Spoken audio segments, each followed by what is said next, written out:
الحمد لله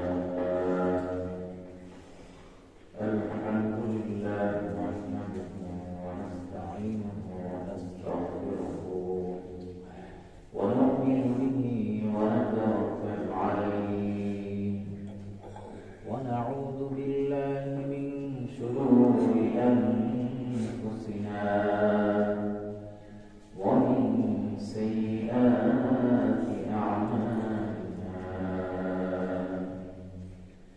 من يهده الله فلا مضل له ومن يضلل فلا هادي له ونشهد أن لا إله إلا الله وحده لا شريك له ونشهد أن سيدنا وسندنا وحبيبنا وحبيب ربنا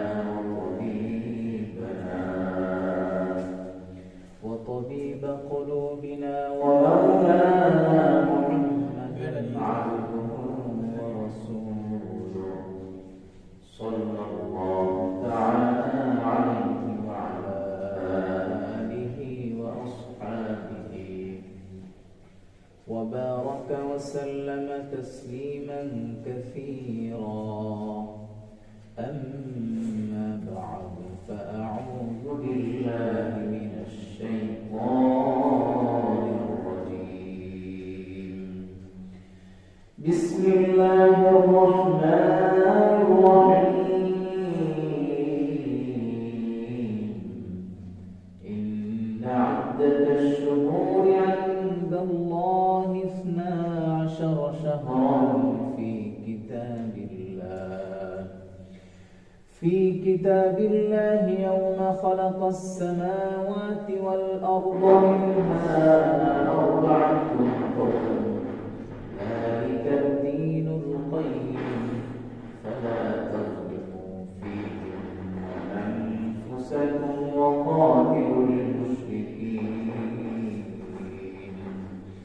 وقاتلوا المشركين كافة كما يقاتلونكم كافة واعلموا أن الله مع المتقين وقال النبي صلى الله عليه وآله وسلم يقول دخل رجب اللهم بارك لنا في رجب وشعبان وبلغنا رمضان أو كما قال النبي عليه الصلاة والسلام اللهم صل على محمد وعلى آل محمد كما صليت على إبراهيم وعلى آل إبراهيم إنك حميد مجيد اللهم بارك على محمد وعلى آل محمد كما باركت على إبراهيم وعلى آل إبراهيم إنك حميد مجيد بلغ العلا بكماله كشف الدجى بجماله حسنت جميع خصاله صلوا عليه وآله بلغ العلا بكماله كشف الدجى بجماله حسنت جميع خصاله صلوا عليه وآله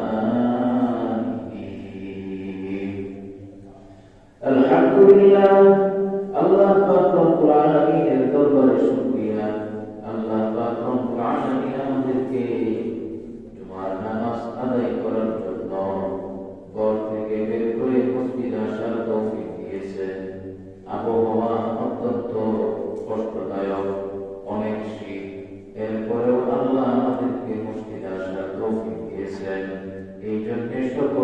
অন্তরের অন্তঃস্থল থেকে শুকরিয়া আদায় করি আলহামদুলিল্লাহ। আল্লাহ পাক রব্বুল আলামিন আমাদেরকে সৃষ্টি করেছেন একমাত্র আল্লাহ রব্বুল আলামিনের ইবাদত করার জন্য, আল্লাহ পাক রব্বুল আলামিনের গোলামি করার জন্য, আল্লাহ পাক রব্বুল আলামিনের দাসত্ব করার জন্য। আল্লাহ পাক আমাদেরকে দুনিয়াতে পাঠিয়েছেন একমাত্র এই উদ্দেশ্যে, অন্য কোনো উদ্দেশ্য না। কিন্তু আল্লাহ তাআলা আমাদের জন্য পরকালে চিরস্থায়ী যে জায়গা যেখানে চিরকাল থাকতে হবে, এমন এক জায়গা যে স্থান থেকে আর কখনো ফিরে আসার সুযোগ থাকবে না, ওইখানে আল্লাহ পাক রব্বুল আলামিন আমাদের জন্য জান্নাতের ওয়াদা করেছেন। সকলেই বলি সুবহানাল্লাহ। আল্লাহ পাক রব্বুল আলামিন তিনি আমাদের জন্য এমন এক আরামের জায়গা বানিয়েছেন। দুনিয়াতে আমাদের অনেক কষ্ট করে আরাম করতে হয়, নিজে চাকরি করে ব্যবসা করে টাকা উপার্জন করে ঘর বাড়ি বানাইতে হয়, নিজের জীবনের জন্য যা কিছু প্রয়োজন সব কিছু নিজের কর্মের দ্বারা উপার্জন করতে হয়। কিন্তু জান্নাতে আমার কোনো কিছুই করার প্রয়োজন নাই। আল্লাহ পাক রব্বুল আলামিন বলেন, ইন্নাল্লাযীনা ক্বালু রাব্বুনা আল্লাহু সুম্মা ইসতাকামু তাতানাজ্জালু আলাইহিমুল মালাঈকাতু আল্লা তাখাফু ওয়া লা তাহজানু ওয়া আবশিরু বিল জান্নাহ ওয়া আবশিরু বিল জান্নাতি আল্লাতী কুনতুম তু'আদুন। নাহনু আউলিয়াউকুম ফিল হায়াতিদ দুনিয়া ওয়া ফিল আখিরাহ ওয়া লাকুম فيها ما تشتهي أنفسكم ولكم فيها ما تدعون। জান্নাত এমন একটা জায়গা আল্লাহ পাক রব্বুল আলামিন তার মুমিন মুত্তাকিন বান্দাদের জন্য তৈরি করেছেন।